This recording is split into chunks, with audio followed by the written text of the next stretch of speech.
आपण पाहत आहात युवाग्राम 24 न्यूज, सडेतोड बातम्या म्हणजे फक्त युवाग्राम न्यूज नेटवर्क।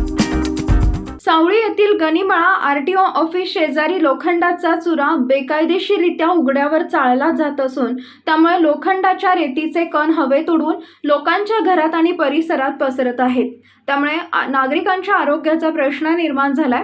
लहान मुलांच्या श्वसनावाटे नाकात रेती जात आहे, त्यामुळे लहान मुले आजारी पडत आहेत, तर अन्नात ही रेती मिसळत असल्याने ज्येष्ठ नागरिकांचे आरोग्य धोक्यात आलंय। वारंवार नागरिकांनी सावळीच्या सरपंचाकडे तक्रार करून देखील दखल घेतली जात नसल्याने नागरिक आता संतप्त झाले असून आंदोलन सुरू केलंय। आज पुरोगामी संघर्ष परिषदेचे राष्ट्रीय संस्थापक अध्यक्ष प्राध्यापक सुभाष वायदंडे यांच्या नेतृत्वाखाली आंदोलन करण्यात आले। सांगलीच्या जिल्हा अधिकारी कार्यालयासमोर सावळीत सुरू असलेल्या प्रदूषणाच्या विरोधात निदर्शने करण्यात आली आणि संबंधित कारखाना बंद करण्याची मागणी यावेळेला करण्यात आली। याबाबत सांगलीचे जिल्हा अधिकारी यांनाही निवेदन देण्यात आले। यावेळेला जोरदार घोषणाबाजीही करण्यात आली। पुरोगामी संघर्ष परिषदेच्या युवती प्रदेश अध्यक्ष संगीता हौगुंडे, महिला आघाडीच्या प्रदेश अध्यक्षा सुनीता खटावकर, सुजाता कांबळे, वनिता सोनवले, संगीता हौगुंडे, रेणुका बनसोडे, भाग्यश्री पुजारी, अभिजित कोरेगावे, सुषमा कोरेगावे, सुरेश हजारे, शांता हजारे, अशोक मेटकरी यांच्यासह मोठ्या संख्येने कार्यकर्ते उपस्थित होते। लवकरात लवकर हा कारखाना बंद केला नाही तर याच्या पुढे तीव्र आंदोलन करण्यात येईल असा इशारा आंदोलकांनी दिलाय। आज पुरोगामी संघर्ष परिषदेच्या वतीने सावळी तालुका मिरज या ठिकाणी गेली 20 वर्ष झाले त्या ठिकाणी लोखंडाचा चुरा, भंगाराचा चुरा बेकायदेशीररित्या उघड्यावर चाळला जातोय। त्या चुऱ्यामधली जी काय थर साचतोय, जी राळ उडून येते, ते घराघरात स्वयंपाकाच्या भांड्यामध्ये, स्वयंपाकघरामध्ये साचून अन्नाच्या माध्यमातून लहान मुलांच्या नाकामध्ये जाऊन त्याचे पोटाचे आणि श्वसनाचे विकार चालू झालेले आहेत।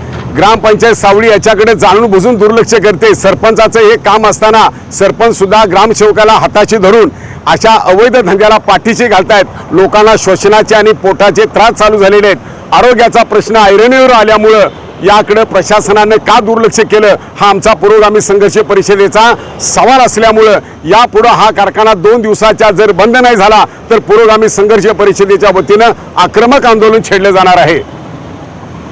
आज हा कारखाना बंद करण्यासाठी पुरोगामी संघर्ष परिषदेच्या वतीने सांगलीच्या जिल्हाधिकारी कार्यालयासमोर तीव्र निदर्शने केलेली आहेत। याची जर दखल प्रशासनाने घेतली नाही तर यापुढे आमरण उपोषण करून संबंधितांच्यावर गुन्हे दाखल करण्यासाठी पुरोगामी संघर्ष परिषद आग्रही राहील। सावळी आरटी ऑफिस जाऊन जे बेकायदेशीर भंगाराचं काम चालू केलेलं आहे ते गाळ माती चाळून जे नागरिकांना त्रास व्हायला लागला त्याच्यासाठी आम्ही आज तर रस्त्यावर उतरलेले आहोत। त्याच्या बेकायदेशीर ते धंदा चालू असल्यामुळे तिथं आम्ही बरेचशा वेळी ग्रामपंचायतमध्ये तक्रार करूनही त्यांनी दखल घेतली जात नाही आमची। त्याच्याबद्दल आम्ही नागरिकांना खूप त्याचा त्रास होत आहे, त्याची तुम्ही तातडीने दखल घेतली पाहिजे, याच्यासाठी आम्ही आज आंदोलन केलेलं आहे। वाळूचा त्याचा गाळ माती जी स्वयंपाकात जाते, पोटात जाते, पाण्यात जाते, परत ते धान्य वगैरे आपण वर जेव्हा वाळू घालतो त्यात भरपूर प्रमाणात असे प्रदूषण त्याचं एवढं वाढलेलं आहे, त्याचा खूप त्रास होते। त्याचा आम्ही छोटासा व्हिडिओ पण बनवलेला आहे, ते तुम्ही बघू शकता। सावळीमध्ये जी बेकायदेशीर जी धंदा चालू केलेला आहे ते ग्रामपंचायत त्याची दखल घेणं झाल्या आणि नागरिकांच्या जेवणात आणि अन्न भेसळमध्ये कचरा, त्या धुळीचे कण सगळे अन्नात येऊन पडायला लागलेले आहेत। त्यामुळे नागरिक ज्या वेळेला ग्रामपंचायतीत जातात त्यावेळेला ते ग्रामसेवक जे आहेत तिथले ते सरळ सांगतात की तुमचे घरं दारं बंद करून घ्या आणि तुम्ही स्वतःचा निर्णय तुम्ही घ्या असं म्हणून त्यांनी सरळ सांगतात।